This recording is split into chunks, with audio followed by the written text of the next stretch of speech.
Welcome to all of you. আজকের ক্লাসে আমরা লাস্ট যেখানে পড়েছিলাম সেখান থেকে শুরু করতে চাইছি। আজকে আমরা টর্কের রেশিওগুলোকে পড়ব, অর্থাৎ ম্যাক্সিমাম টর্কের সঙ্গে ফুল লোড টর্কের রেশিও, বা ম্যাক্সিমাম টর্কের সঙ্গে স্টার্টিং টর্কের রেশিও, বা যে কোনো টর্ক, এনি ডেভেলপ টর্কের সঙ্গে ম্যাক্সিমাম টর্কের কি রেশিও, এই জিনিসগুলো আমরা জানবো এবং তার করেসপন্ডিং নিউমেরিক্যাল প্রবলেমগুলোতে আসবো। তোমরা জানো যে টর্কের যে ইকুয়েশন আমরা ডিরাইভ করেছিলাম সেটা এরকম ছিল, T equal to 3e2 square by omega s into s r2 by r2 square plus sx2 whole square। এটা হচ্ছে টর্ক অ্যাট এনি স্লিপ, এবং ম্যাক্সিমাম টর্কের ইকুয়েশনটা এখান থেকে তোমরা ডিরাইভ করেছিলে 3e2 square omega s 1 by 2x। তাহলে এই দুটো টর্কের আমরা যদি রেশিও করি তাহলে সেই রেশিওটা কিরকম দাঁড়াতে পারে, অর্থাৎ t by t max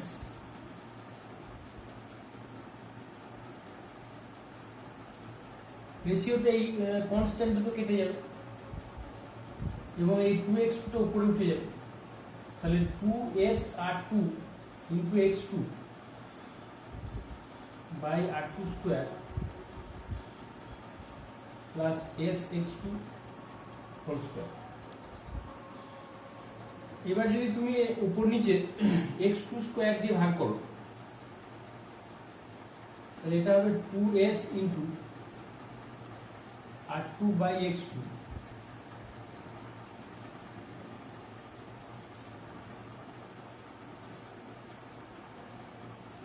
plus a square. এখন আমরা জানি r2 by x2 এই রেশিওটা হলো স্লিপ অ্যাট ম্যাক্সিমাম টর্ক, যেটাকে আমরা sm বলে লিখেছিলাম। তাহলে সেই ভ্যালুটা যদি এখানে বসিয়ে দাও তাহলে t by t max এই রেশিওটা কত হবে, 2s into sm by sm square plus a square. তাহলে এই রেশিওর যে ফর্মুলাটা তোমরা পেলে, এই ফর্মুলাটা ভালো করে মনে রাখবে, এখান থেকে তোমরা নিউমেরিক্যাল প্রবলেম করতে পারবে। এখন এখানে যে টর্কটা লিখেছি আমরা t, এটা কিন্তু অ্যাট এনি স্লিপ। তাহলে এইটা যদি আমরা স্টার্টিং টর্ক লিখি তাহলে সেক্ষেত্রে s টা কত হবে, s টা 1 হবে, কারণ স্টার্টিং কন্ডিশনে s টা 1। তাহলে এখান থেকে তোমরা এই রেশিওটা বার করতে পারবে, tst by t max। Just s টাকে 1 লিখে দাও তাহলেই হবে। তাহলে 2sm by sm square plus 1।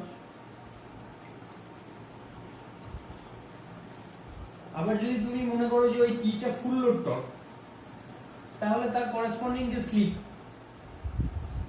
যেটাকে আমরা ফুল লোড স্লিপ বলে থাকি অনেক সময়, সেই স্লিপের ভ্যালুটা যদি বসিয়ে দাও তাহলে তুমি এখান থেকে ফুল লোড টর্কের সঙ্গে ম্যাক্সিমাম টর্কের যে রেশিও সেটাও লিখতে পারো। সেটা হবে 2s full load into sm by sm square plus s full load square. এই যে তিনটে রেশিও আমরা ডিরাইভ করলাম, এই তিনটে রেশিও খুব ভালো করে মনে রাখবে, এখান থেকে তোমরা কিন্তু নিউমেরিক্যাল প্রবলেম করতে পারো। এর উপর বেস করে আমি একটা নিউমেরিক্যাল প্রবলেম তোমাদের করতে দিচ্ছি।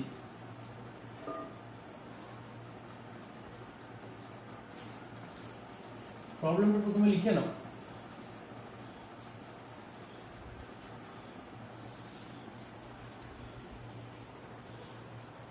A 746 kilowatt 3 phase 50 hertz 6 pole 16 pole induction motor has a rotor impedance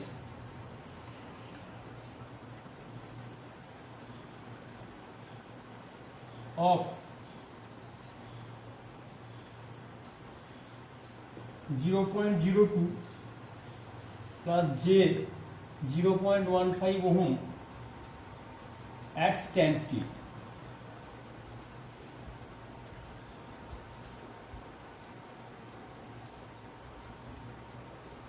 Full load torque obtained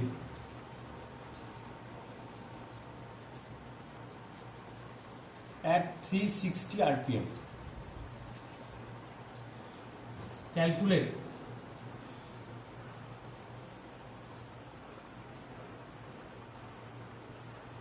এক নম্বর T max by T full load. Obviously এই রেশিওটা একের থেকে বড় হবে, কারণ টি ফুল লোডের থেকে টি ম্যাক্স বেশি। এটা তোমরা ওই টর্ক স্লিপ কাট পড়ার সময় পড়েছো। দ্য স্পিড অ্যাট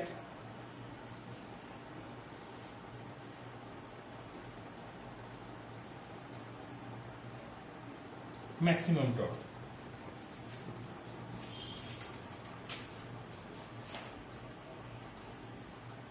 তাহলে এই প্রবলেমটা লিখে নাও ভালো করে, আমি আরেকবার পড়ে দিচ্ছি। A 746 kilowatt 3 phase 50 hertz 16 pole induction motor has a rotor impedance of 0.02 plus J 0.15 ohm at standstill. Full load torque obtained at 360 rpm. Calculate এক নম্বর T max by T full load, 2 number the speed at maximum torque. তাহলে এখানে প্রথমে যেটা তোমরা বার করে নেবে সেটা হলো সিনক্রোনাস স্পিডের ভ্যালু কত। Synchronous speed 120 f by p, তাহলে 120 f এখানে 50 হার্টজ আর p হলো 16, এটা ক্যালকুলেট করলে দাঁড়াবে 375 rpm।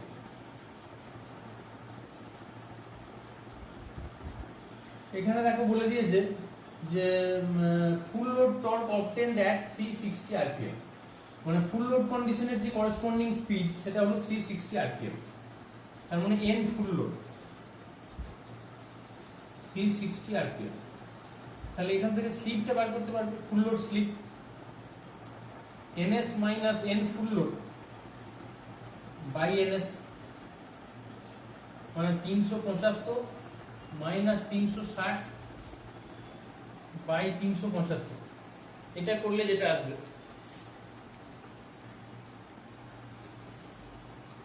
0.04।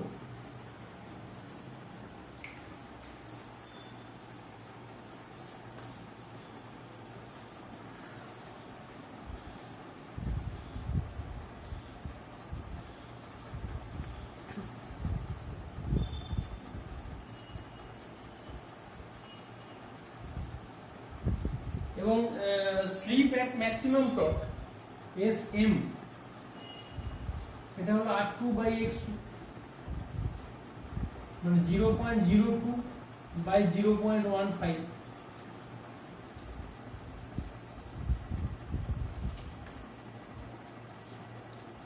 .133।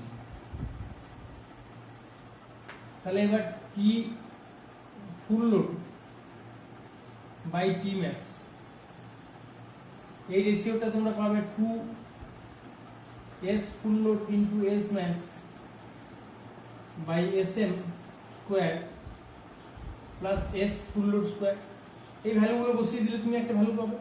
এবার এটাকে যদি রিভার্স করে দাও, তুমি জাস্ট উল্টে দাও, তাহলে তোমার যে রেশিওটা চেয়েছে, এক নম্বর যে রেশিওটা চেয়েছে সেই রেশিওটা তুমি পাবে।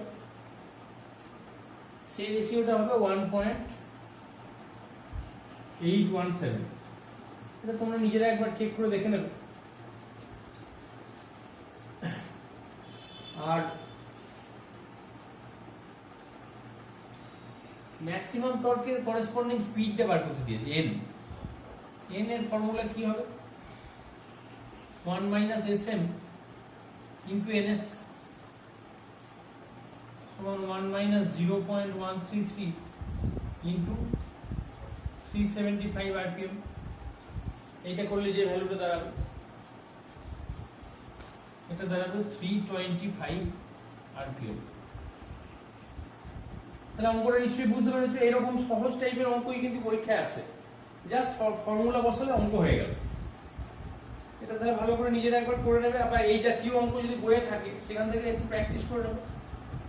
এরপরে আমি যে পোর্শনটা তোমাদের পড়াবো সেটা হলো ইকুইভ্যালেন্ট সার্কিট। ইকুইভ্যালেন্ট সার্কিট খুবই গুরুত্বপূর্ণ একটা জিনিস, একটা মেশিনে ইকুইভ্যালেন্ট সার্কিট ছাড়া মেশিন শেখা যায়। আমি এবার সেই জায়গাটাতে আসবো। মেশিনের ইকুইভ্যালেন্ট সার্কিট পড়তে গেলে তোমাদের প্রথমে যেটা জানতে হবে যে আমরা ইকুইভ্যালেন্ট সার্কিট ড্র করি কেন। ইকুইভ্যালেন্ট সার্কিট ড্র করার মূল কারণ হলো যে মেশিনকে যদি আমরা একটা সার্কিটের রূপ দিতে পারি তাহলে সার্কিটের যে থিওরেমসগুলো আছে, সার্কিটের যে অ্যানালিসিস পয়েন্টসগুলো আছে সেইগুলোর মধ্যে দিয়ে আমরা যেতে পারবো, যার ফলে মেশিনকে অ্যানালাইজ করা অনেক সহজ হয়ে যাবে। এই কারণে মূলত আমরা যে কোনো মেশিনকে একটা সার্কিটের রূপ দেওয়ার চেষ্টা করি, সেটা ট্রান্সফরমারই হোক বা ইন্ডাকশন মোটরই হোক বা অন্য কোনো মেশিনই হোক। এখন এর আগে তোমরা ট্রান্সফরমারের ইকুইভ্যালেন্ট সার্কিট পড়েছো, এবং যেহেতু আমি বলেছি তোমাদের যে ট্রান্সফরমারের সঙ্গে ইন্ডাকশন মোটরের অনেক জায়গাতেই সিমিলারিটি আছে, সুতরাং সেই নলেজটা তোমাদের এখানে কাজে লাগে। অর্থাৎ ট্রান্সফরমারের যে ইকুইভ্যালেন্ট সার্কিট তোমরা পেয়েছিলে, ইন্ডাকশন মোটরের ইকুইভ্যালেন্ট সার্কিটটা অনেকটা একই রকম। পার্থক্য শুধু একটা জায়গাতেই, যে ইন্ডাকশন মোটরটা যেহেতু রোটেটিং মেশিন সেহেতু তার স্লিপ আছে এবং একটা পার্টিকুলার স্লিপে সে ঘোরে। এই জায়গাটাকে যখন আমরা ইলেকট্রিক্যাল সার্কিটে ইন্ট্রোডিউস করতে যাব তখন একটা জটিলতা আসবে। এছাড়া স্ট্যান্ড স্টিল কন্ডিশনে যতক্ষণ পর্যন্ত ইন্ডাকশন মোটর থাকে ততক্ষণ পর্যন্ত ইকুইভ্যালেন্ট সার্কিটে সেই অর্থে কোনো পার্থক্যই নেই। যা তোমরা এই ট্রান্সফরমারে পড়েছো সেই একই জিনিস তোমরা ইন্ডাকশন মোটরেও পাবে। এখন প্রথমে আমি যেটা তোমাদের বলতে চাইছি যে ইন্ডাকশন মোটরের ইকুইভ্যালেন্ট সার্কিটটা তোমরা এর আগে যেটা পড়েছিলে সিঙ্গেল ফেজ ট্রান্সফরমারের ইকুইভ্যালেন্ট সার্কিট পড়েছো। ইন্ডাকশন মোটর কিন্তু সিঙ্গেল ফেজ নয়, ইন্ডাকশন মোটর কিন্তু যেটা পড়ছি আমরা এখানে সেটা 3 ফেজ। ইন্ডাকশন মোটরও সিঙ্গেল ফেজ হয়, কিন্তু আমরা এখন যেটা পড়ছি সেটা 3 ফেজ। তাহলে কি আমরা 3 ফেজের ইকুইভ্যালেন্ট সার্কিট ড্র করব? তা কিন্তু না, আমরা ইকুইভ্যালেন্ট সার্কিটটা per phase equivalent circuit draw করব। কারণ আমরা জানি যে প্রত্যেকটা ফেজই যেহেতু ব্যালেন্স কন্ডিশনে আছে, সুতরাং প্রত্যেকটা ফেজের চিত্রটা একই হবে। প্রত্যেকটা ফেজে যদি সার্কিট আলাদা আলাদা রাখি তাহলে একই রকম সার্কিটই আমরা পাবো। সেই জন্য আমরা 3 ফেজের ইকুইভ্যালেন্ট সার্কিট ড্র করার কোনো চেষ্টা করব। তাহলে যে ইকুইভ্যালেন্ট সার্কিটটা ড্র করছি আমরা সেখানে প্রত্যেকটা প্যারামিটার পার ফেজ বেসিসের প্যারামিটার, এইটা কিন্তু মাথায় রাখতে হবে। আমরা ইন্ডাকশন মোটরের ইকুইভ্যালেন্ট সার্কিটটা দুটো পার্টে ভাগ করতে চাইছি, একটা হলো স্টেটর ইকুইভ্যালেন্ট সার্কিট আর একটা হলো রোটর ইকুইভ্যালেন্ট সার্কিট। স্টেটরটা যেহেতু স্থির থাকে সুতরাং সেটার যে ইকুইভ্যালেন্ট সার্কিট সেটা ট্রান্সফরমারের প্রাইমারির ইকুইভ্যালেন্ট সার্কিটের সঙ্গে সেম হবে, এটা বুঝতেই পারছো। সুতরাং সেই জায়গা থেকে আমরা শুরু করতে চাইছি। তাহলে প্রথমে স্টেটর পার ফেজ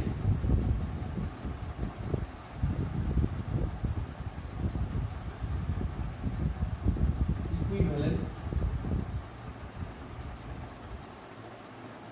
সার্কিট।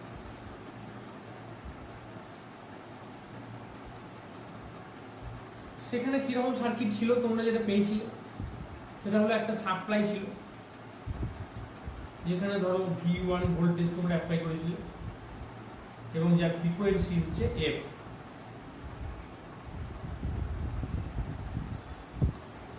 স্টেটর ওয়াইন্ডিং এর রেজিস্ট্যান্স পার ফেজ R1 এবং সেলফ ইন্ডাক্ট্যান্স বা সেলফ রিঅ্যাক্ট্যান্স JX1, এটা হলো inductive reactance per phase due to the self inductance.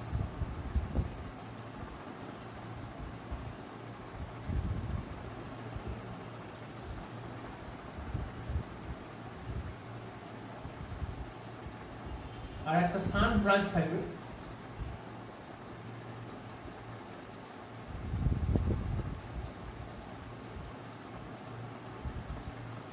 এখানে দুটো প্যারালাল পাথ, একটা পাথে থাকবে কোর লস রেজিস্ট্যান্স আর একটা পাথে থাকবে ম্যাগনেটাইজিং রিঅ্যাক্ট্যান্স। এবং এখানে যে ভোল্টেজটা তোমরা পাবে সেই ভোল্টেজটাকে আমরা নাম দিয়েছিলাম V1 dash equal to -E1।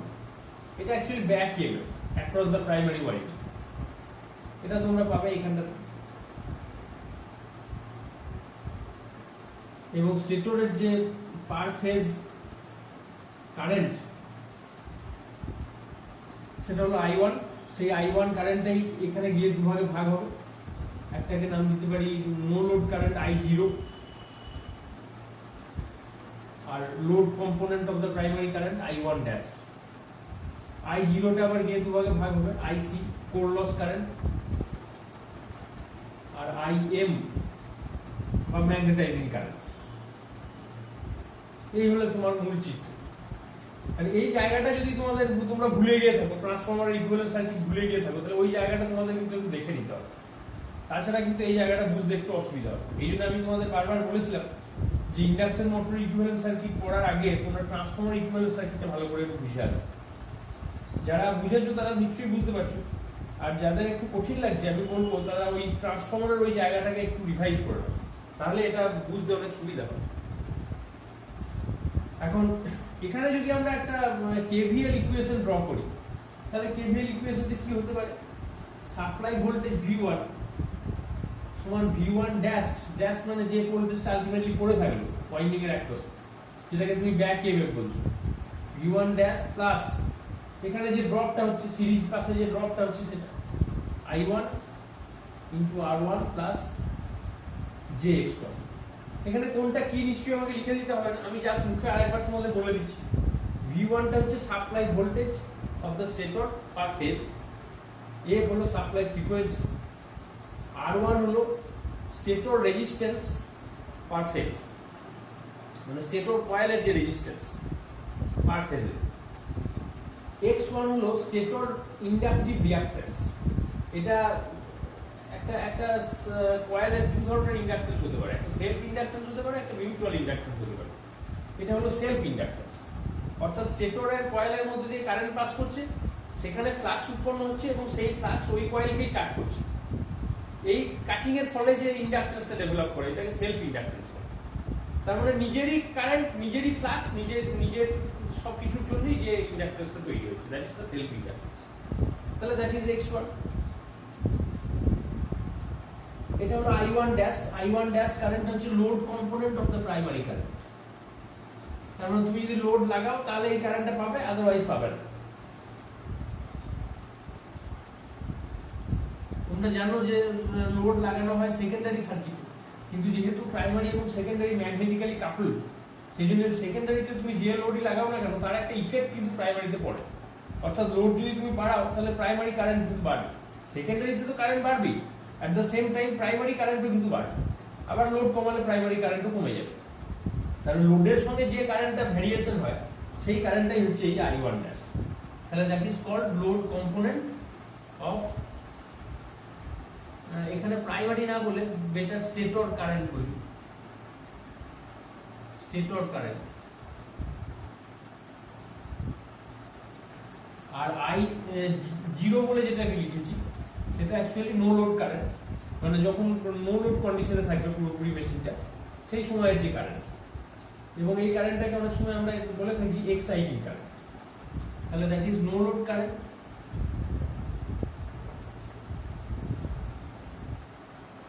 or exciting current।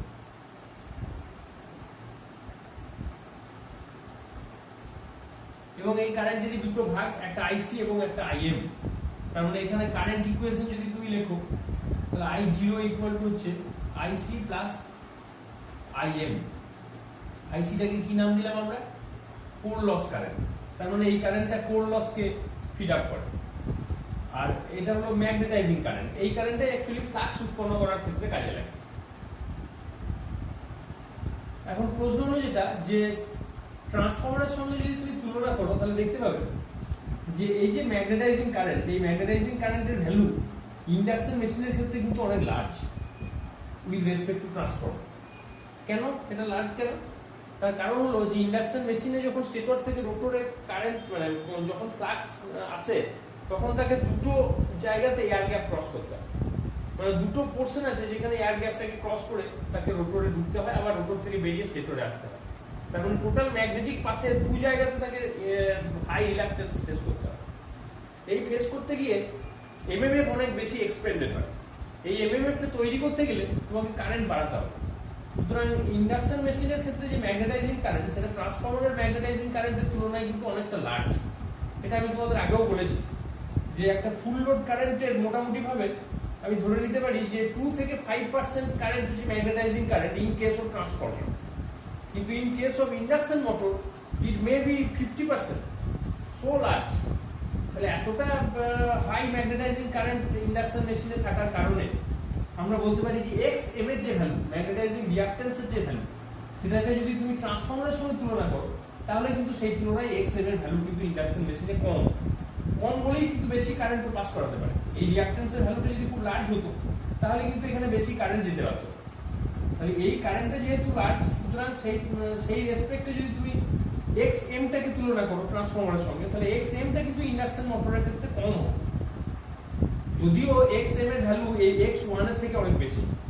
X ওয়ানটা হচ্ছে সেলফ ইন্ডাকটেন্সের কারণে তৈরি হওয়া রিঅ্যাকট্যান্স, আর এটা হলো মিউচুয়াল ইন্ডাকটেন্সের কারণে তৈরি হওয়া রিঅ্যাকট্যান্স। তার মানে দুটোর মধ্যে তফাৎ আছে।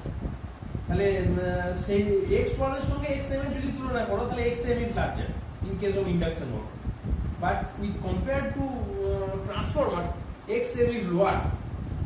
মানে দুটোর এক্স এম এর মধ্যে তুলনা করলে ইন্ডাকশন মোটরের এক্স এম লোয়ার হবে। কেন হবে নিশ্চয়ই বুঝতে পেরেছো। তাহলে এই হচ্ছে মূলত তোমার স্টেটরের ইকুইভ্যালেন্ট সার্কিট। এই জায়গাটাতে নিশ্চয়ই তোমাদের বুঝতে কোনো অসুবিধা নেই। আমি এই জায়গাটা আরেকবার তোমাদের বলে দিচ্ছি যে that is the supply voltage. এটা হচ্ছে সিরিজ পাথের রেজিস্ট্যান্স এবং রিঅ্যাকট্যান্স। এটা হলো শান্ট পাথের রেজিস্ট্যান্স এবং রিঅ্যাকট্যান্স। আর আলটিমেটলি যেটা ব্যাক এর প্রাইমারি মানে স্টেটর ওয়াইন্ডিং এর একপাশে পড়ে থাকবে, দ্যাট ইজ V1। সেটাকে তুমি মাইনাস ইউ1 বলেও লিখতে পারো। মাইনাসটা দেওয়ার কারণ হচ্ছে যেহেতু সেটা সাপ্লাই ভোল্টেজকে অপোজ করে, সেই জন্য এটাকে মাইনাস দিয়ে অনেক সময় এক্সপ্রেস করা হয়। আর একটা জিনিস এখানে বলার বিষয় আছে, যেটা ট্রান্সফরমার, এটা দেখে মনে হচ্ছে যেন ইন্ডাকশন মেশিন এবং ট্রান্সফরমার সেম, কিন্তু কিছু ডিফারেন্স আছে। সেই ডিফারেন্সটার মধ্যে একটা ডিফারেন্স হলো যে ইন্ডাকশন মেশিন যেহেতু ঘোরে, সেহেতু রোটেটিং কন্ডিশনে তার একটা ফ্রিকশনাল এবং উইন্ডেজ লস হয়। এই ফ্রিকশনাল এবং উইন্ডেজ লস তো একটা অ্যাক্টিভ পাওয়ার লস। এই অ্যাক্টিভ পাওয়ার লসটাকে যদি তোমাকে সাপ্লাই করতে হয় তাহলে একটা পাওয়ার সেখানে খরচ হয়, আর পাওয়ার খরচ হয় মানে তার জন্য একটা কারেন্ট খরচ হয়। সেই কারেন্টটা কিন্তু স্টেটর থেকেই যায়। ফ্রিকশনাল উইন্ডেজ লসটা হচ্ছে কোথায়? একটা ফ্রিকশন হচ্ছে তোমার বিয়ারিং এ, রোটর স্যাপ যে বিয়ারিং এর মধ্যে ইনস্টল করা আছে সেই বিয়ারিং এ একটা ফ্রিকশনাল লস হচ্ছে। আর একটা হচ্ছে যে রোটরটা যখন ঘোরে তখন এয়ার গ্যাপের মধ্যে এয়ারের সঙ্গে তার একটা ফ্রিকশন হয়, যেটাকে উইন্ডেজ লস বলি। এই দুটো লস কিন্তু one kind of active power loss. এই অ্যাক্টিভ পাওয়ার লসটা কিন্তু তোমাকে কনসিডার করতে হবে। তাহলে অ্যাক্টিভ পাওয়ার লসটার জন্য যদি তোমাকে ফিড করতে হয় তাহলে তার জন্য তো একটা কারেন্ট খরচ হবে। সেই কারেন্টে যাবে কোথা থেকে? সেই কারেন্টে তোমার সাপ্লাই থেকেই যাবে। তার মানে যখন মেশিনকে তুমি ঘোরাবে তখন অ্যাডিশনাল আর একটা কারেন্ট কিন্তু স্টেটরে ফ্লো হওয়ার কথা। সেই কারণে অনেক সময় আমরা এখানে একদম সাপ্লাইয়ের শুরুতেই আমরা এখানে একটা রেজিস্ট্যান্স অ্যাড করে থাকি অনেক সময়, এবং এটাকে বলা হয় RFW, আর সাফিক্স FW। F মানে frictional and W means windage. তাহলে RFW এটা একটা ক্ষুদ্র রেজিস্ট্যান্স যার মধ্যে দিয়ে কিন্তু একটা মানে এটাকে আমি এই অর্থে বলছি যে টোটাল পাওয়ার লসটা যেটা হচ্ছে সেটা ক্ষুদ্র, এটা বলতে চাইছি। তার মানে এখানে যে রেজিস্ট্যান্সটা আমরা কানেক্ট করেছি শান্টে, তার মধ্যে দিয়ে কিন্তু একটা কারেন্ট পাস করবে, এবং সেই কারেন্টটা কিন্তু খরচ হচ্ছে কিসের জন্য না এখানে ফ্রিকশনাল লসটাকে সাপ্লাই করতে গিয়ে ওই কারেন্টটা এক্সপেন্ডেড হচ্ছে। তাহলে এই জায়গাটা কিন্তু বুঝবার আছে। তাহলে এই যে পাওয়ার লসটা এখানে খরচ হচ্ছে, এইটাকে তুমি কনসিডার করতে পারো। তাহলে আবার যদি তুমি মনে করো যে না এই জায়গাটা আমি নেগলেক্ট করবো, যে এমন কিছু ফ্রিকশনাল বা উইন্ডেজ লস হচ্ছে না, তাহলে এটা তুমি নেগলেক্ট করতে পারো। তার মানে এটাকে তুমি ধরবে কি ধরবে না এটা তোমার উপর নির্ভর করে। ওই মেশিনের ফ্রিকশনাল উইন্ডেজ লসটা কম কি বেশি, এইটা হচ্ছে গুরুত্বপূর্ণ। যদি বেশি হয় তাহলে এটাকে তোমাকে কনসিডার করতে হবে, আর যদি খুব কম হয় তাহলে you can neglect it for the simplicity of the circuit. তাহলে এই হলো তোমার মূল সার্কিট। এখন জেনারেলি আমরা এই সার্কিটটাকে একটু সিম্পলিফাই করার জন্য অনেক সময় এই RFW-টাকে নেগলেক্ট করে থাকি। এই RFW-টা তুমি এখানেও দিতে পারো, তুমি এই RC প্যারালালেও দিতে পারো। তাতে যে বিরাট একটা কিছু এরর চলে আসবে তা আসবে না। তার কারণ সিরিজ পাথে যে রেজিস্ট্যান্স এবং রিঅ্যাকট্যান্সটা রয়েছে, এখানে ভোল্টেজ ড্রপ খুবই কম হয়। যার ফলে তুমি ধরতে পারো যে এখানে যে ভোল্টেজ আছে অলমোস্ট এখানে সেম ভোল্টেজই আছে, বিশাল কোনো তফাৎ তুমি ভোল্টেজে পাবে না, প্রায় একই ভোল্টেজ তুমি এখানে পাবে। সুতরাং আরএফডব্লিউটাকে তুমি সাপ্লাইয়ের অ্যাক্রসে এখানে লাগালে অথবা তুমি এখানে না লাগিয়ে তুমি আরসির অ্যাক্রসে লাগালে সেম, মানে প্র্যাকটিক্যালি সেম। তার জন্য খুব একটা এরর কিছু আসবে না, কারণ R1 এবং X1 এর ভ্যালু হচ্ছে ভেরি ভেরি লেস। তাহলে কি দাঁড়ালো ফাইনালি? স্টেটর সার্কিটে আমরা যদি মনে করি যে আমরা এই আরএফডব্লিউটাকে নেগলেক্ট করব, তাহলে এটা তুমি নাও আঁকতে পারো, কারণ এইটা অকারণ জটিলতা বাড়াবে। কোনো ক্ষেত্রে কোনো বইয়ে আমি দেখেছি যে আরসিটাকেও নেগলেক্ট করেছে, কিন্তু কোর লসটা তুমি যদি নেগলেক্ট করতে চাও তাহলে কোর লসটা নেই বলে ধরতে হবে। সেই ক্ষেত্রে মেশিনটা কিছুটা আইডিয়াল মেশিনের মতো বিহেভ করবে। আর যদি তুমি আরসিটাকে কনসিডার করো তাহলে that will B a practical machine. তাহলে এই হচ্ছে তোমার মূলত স্টেটর সার্কিটের যে ইকুইভ্যালেন্ট সার্কিট।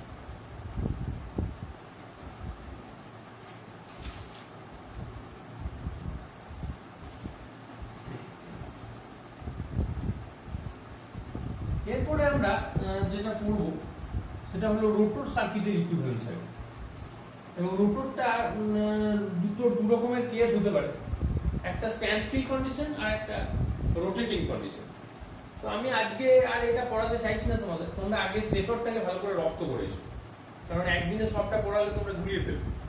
স্টেটরের ইকুইভ্যালেন্ট সার্কিট নিয়ে যদি তোমাদের আজকে যেটা পড়ালাম আমি, সেখানে যদি তোমাদের কোনো প্রশ্ন থাকে আমাকে করবে, কারণ ইকুইভ্যালেন্ট সার্কিটটা খুব গুরুত্বপূর্ণ। এটাকে এড়িয়ে গিয়ে কিন্তু তুমি থিওরির আসল জায়গাটাতে পৌঁছতে পারবে না। এখানে বেশ কিছু ইন্টারেস্টিং এরিয়া আছে, বিশেষ করে আমরা যখন রোটরে যাব তখন বেশ কিছু জায়গা আছে যেটা বোঝার আছে। এই কারণে আমি বলবো যে আজকে যেটুকু পড়ালাম এটুকু ভালো করে পড়ে আসো। নেক্সট দিন আমি রোটর সার্কিটটা নিয়ে আলোচনা করব। রোটর সার্কিটের অনেক ইন্ট্রিকেট জায়গা আছে যেগুলো কিন্তু আমি ভালো করে বোঝানোর চেষ্টা করব। তাহলে আজকের ক্লাসে এইটুকুই থাক। Thank you.